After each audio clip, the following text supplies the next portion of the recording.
maxamed cabdilaahi farmaajo madaxweynihii sagaalaad ee jamhuuriyadda federaaliga ee Soomaaliya ayaa ah haddii 15 bishan May doorashadii ka dhacday Muqdisho caasimadda Soomaaliya xilka madaxtinimo looga adkaaday waxaana xafiiska yimid madaxweynihii xilka uu kala wareegay 8 February 2017 maxamed farmaajo intii doorashadana ay socotay waxa uu muujiyay tallaabooyin mudan in dib loo qaado isla markaana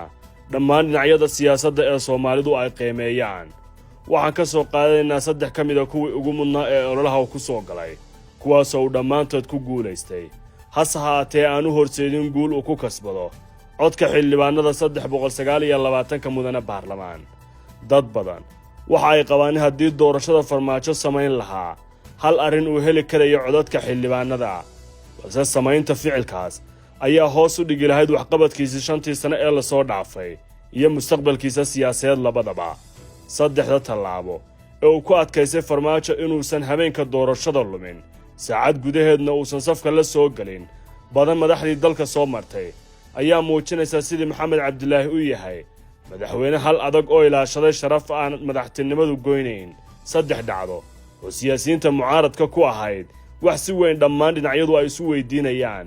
xildhibaanadii taageersanaa iyo kuwa codka weydiistayba ay isla qirayaan intii ololaha uu ku jiray ee doorashadu socotay ayaa ah 1 amaanada farmaajo waxa uu ololihiisa saldhig uga dhigay siyaasad horumarinaysa amaanada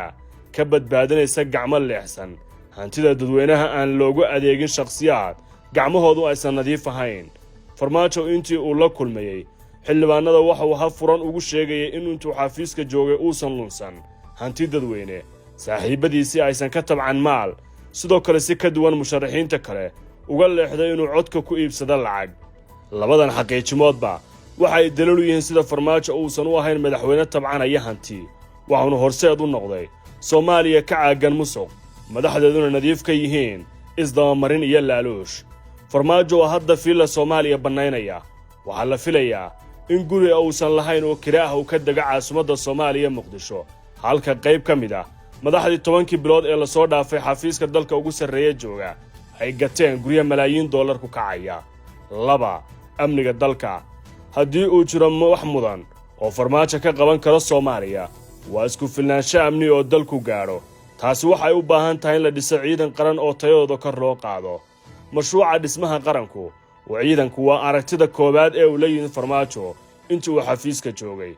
waxa uu sheegay intii uu jeedinayay khudbadda hadal jeedintiisa musharaxnimo inuu wax badan ka qabtay sida askarta iyo saraakiishuba ay qabaan dhammaan laamaha ammaanka iyo dibudhiska ciidanka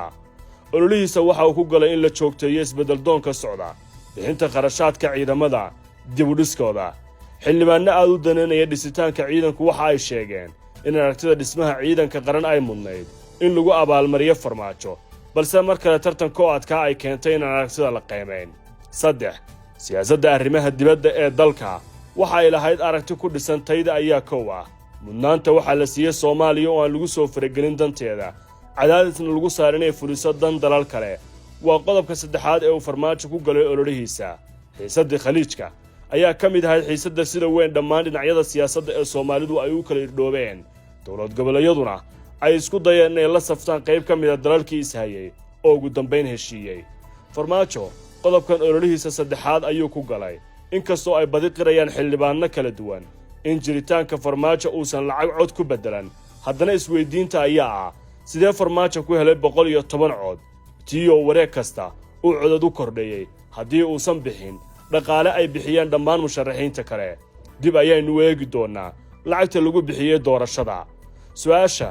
farmaajo sidee codadkan ku helay oo xildhibaano kala duwan ay ka jawaabeen waxay isla qireen in farmaajo marnaba lagu dooran cod ee xildhibaanay ay sanaasoo laabashadiisu ay ku qiimeeyeen qodobada kala duwan ee loolankiisa mid ka mid ah xildhibaanadu waxa uu noo xaqiijiyay in wareeggii labaad xildhibaano badan ay ka dhex abuurantay inay codkooda ku taageeraan farmaajo balse culayska tartanka iyo tanaasul la'aanta raggii ay lacagta ka qaateen ayaa keentay inuusan helin farmaajo cod uu ku guulaysto ugu dambeyn dhabaha farmaajo jeexay waxay siyaasiyiin badan u noqon doontaa tijaabo mudan ku dayasho Soomaaliyana waxay uga dhigan tahay dhaqanka lacagta uu ka sii yaraan doono xildhibaanaduna madaxda xafiiska imaanaysa ku qiimeeyaan wax qabad halka ay laaluushku ahaan lahaayeen waxa ugu weyn ee laga fikiro. tan ugu muhiimsan ayaa ah in farmaajo samaysay kayd siyaasadeed oo mar kale ka iibin karo Soomaalida dhexdeeda, taas oo sii siyaadinaysa inuu sii haysto shacbiyadda ballaaran ee uu haddaba ku naaloonayo, isagoo weli ah qofka koowaad ee Soomaaliga ah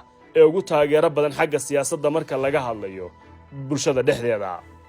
bishaaro waxaan kuugu bishaaraynayaa application-ka Baysi waxa uu ka caawinayaa inaad ehelkaaga lacag u dirto adigoo jooga gurigaaga iyo goobtaada shaqada. loo diraha lacagtu waxay ugu dhacaysaa telefoonkiisa gacanta. Baysi waxaad ka heli kartaa App Store-ka iyo Play Store-ka.